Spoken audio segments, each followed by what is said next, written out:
Okay, you've got two cars. Both are exactly the same in every respect. Both make 500 horsepower. They weigh the same. The only difference is one makes 500 horsepower at 5,000 RPM. The other one makes 500 horsepower at 7,000 RPM. They're both geared appropriately for their power bands. Which one's faster? I'm going to tell you. And of course, there's a moment of Roger at the end of the video.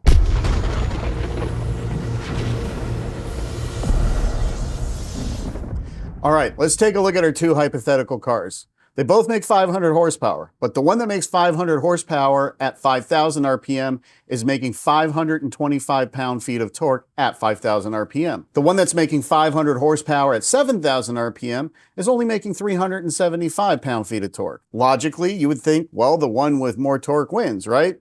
Well, no, because they have to be geared appropriately. That's key here. And let's put a 308 rear gear in the one that makes 500 horsepower at 5,000 RPM. That gives you 1,617 foot-pounds at the wheels. Now, if we gear the 7,000 RPM car equally appropriately with its only 375 foot-pounds of torque, you need a 4.312 gear to keep it in the power band. And that also gives you 1,617 foot-pounds of torque.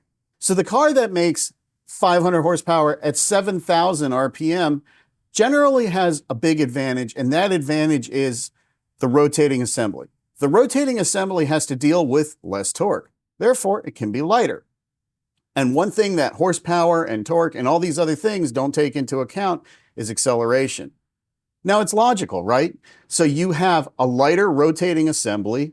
You can have lighter transmission parts because remember, you have a higher rear end gear ratio, numerically speaking anyway. So that puts less load on not only the rotating assembly in the engine, but also in the transmission and the drive shaft too. So you can get away with lighter parts, which means quicker acceleration, which means the 500 horsepower at 7,000 RPM car has an advantage and it'll be faster. But wait a second, wait, I hear what you're saying now. Suppose I take the same long block or even short block and put better heads, a better intake manifold, bigger camshaft, all that stuff to move the power band up. Let's say nothing else in the driveline changes. Which car is faster? Because you no longer have that lower mass advantage in the rotating assembly. Well, this is where it gets a little bit sticky, but still fairly easy to explain.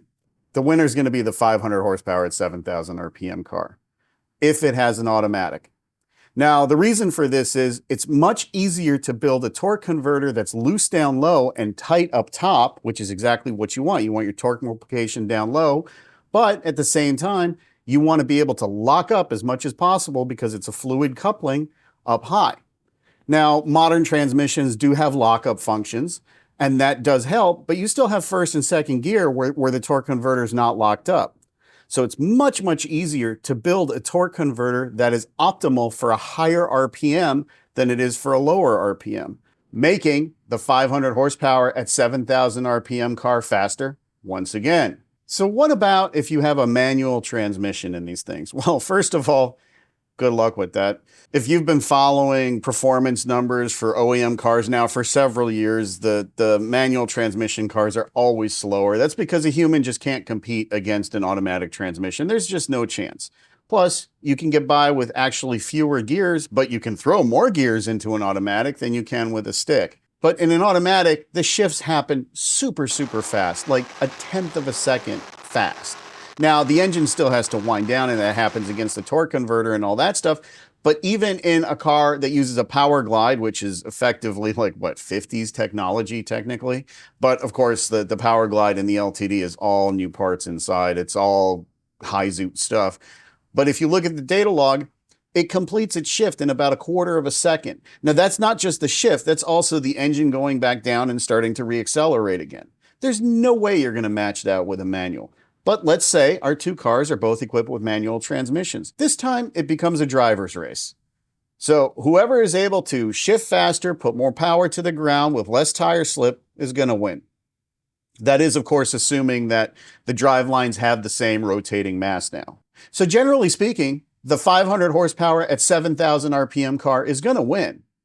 It's just the way of the world.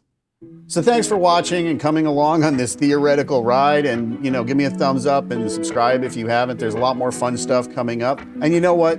This is a great time for a moment of Roger.